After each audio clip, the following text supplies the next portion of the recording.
دا مې عزتمند وګوره خو د افغانستان طالب یو کو د پاکستان حکومت یو کو د پاکستان د ارض حکومت دا وګوره دا زما دلته ارونه راغلي دوی کبال ټولې کبال زه خپلم کبال ټولم دوی کبال ټولې دا په ډسبینو کې پراته دي ته وګوره دا غورځي دا په ډسبینو کې پراته زما د رو راوړل دلته دا وګوره دا ټول دی خو ومني سو دی دا ټول کور موجودونه دي او روزانه موږ د دینه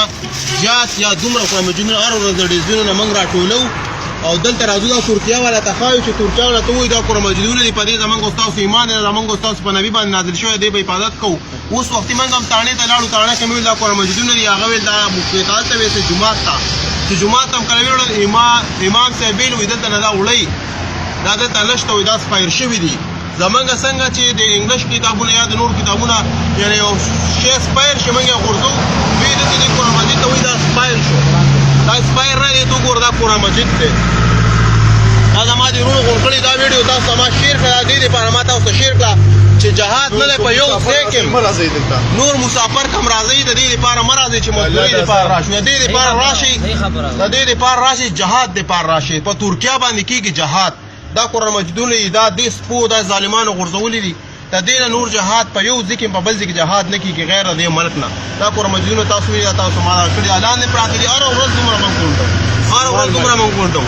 هلته چې کوم مالک دی هغه ته ما ویل دا قرآن مجیدونه دې څنګه چلو کوو دا په کاټن کې واچي فابریکې ته به لاړ شي دا به موږ خرڅ کړو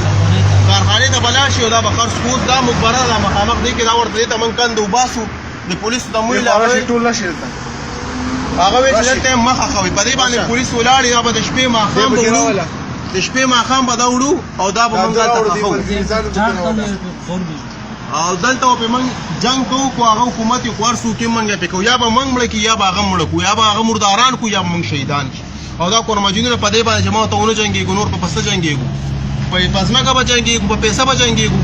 هغه باندې به جنګېږو دا د آخرت ګټه ده زموږ دنیا ماسک دغسې ده